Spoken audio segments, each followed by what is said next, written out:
Fact number 1 friends कौन आप जानते बिछा एमती एक जीव जी कि माँ को देखिबार न थाए कहीं माँ बिछा पिला जन्म कलापर ही सांगे सांगे मरी जाए कहीं जन्म है छुआ मैंने ही माँ बिछा खाई था। फैक्ट नंबर 2 नुआ दिल्ली एमती एक सहर जो सबू बस गुड़िक सीएनजी चली था। फैक्ट नंबर 3 प्लाटिपस एमती एक जीव जी कि अंडा और क्षीर दुईटी जाक दे पारे। फैक्ट नंबर 4 जदि आम गोटे मसरे थोड़े ग्राइंडर रे लुण ढाली ग्राइंडिंग करूँ तेबे ता ब्लेड अधिक शक्तिशाली और अधिक शीघ्र बुली थाए।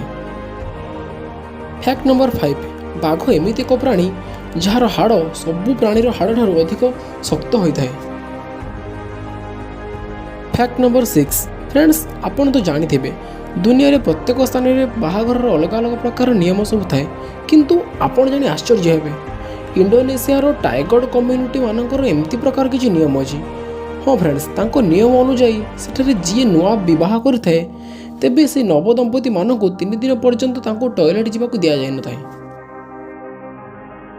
फैक्ट नंबर 7 फ्रेंड्स कौन आप जानते अल्बानिया एमती एक देश जो जदि आप मुंड हल हाँ कहे तेबे तार माने ना धरा जाए और आपड़ जदि ना कहे तेबे तार अर्थ हाँ बोली धरा जाए। तो फ्रेंड्स आज भिडियोटी केमती लगे कमेंट में जरूर जनातु। देखा नेक्स्ट पार्ट में से भिडियो को लाइक करूँ कमेंट करूँ और सब्सक्राइब करूँ। धन्यवाद।